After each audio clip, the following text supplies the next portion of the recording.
Ես հիմա նայում եմ մամայիս, մամաս ապրել է մեր համար։ Ամեն ինչ արել է, իր առողջության մասին չի մտածել, չի աշխատել, ամեն ինչ արել է, որ մեզ լավ լինի։ Ու ես հիմա նայում եմ, ասում եմ, հա, մամ, մենք մեծացել ենք, դարձել ենք քո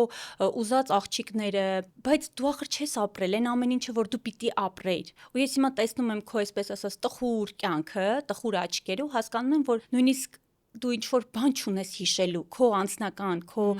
երջանկության համար, քո ամեն մի sense ասած փոքրիկ երջանկությունը կապված է մեր հետ։ Աննայի հետ գնացի էքսկուրսիա, Նարայի հետ գնացի այստեղ, բայց դու ինքդ ինչ արեցիր, քո այդ փոքրիկ հոբիները։ Իսկ ձեր համար ինչի է ծանր, ասեցիք երեխաների համար։ Որովհետև ես զգում եմ, որ այն ամեն ինչը ինքը արել է մեզ համար, իրեն զոհելով, հա, մենք հասել ենք ամեն ինչի, բայց ախր ինքն էլ չպիտի մի քիչ ապրեր։ Հիմա ես մամա եմ, ու ես իմ տեսանկյունից եմ նայում։ Ես հիմա կարող եմ ամեն ինչ անել իմ երեխաների համար,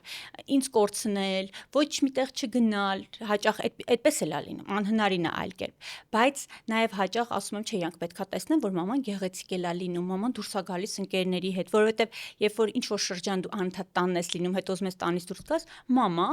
ուր ես գնում, հա, իրանք սովորում են, որ մաման այո, տան ինչ որ էսպիսի իր ինչ որ լրացուցիչ։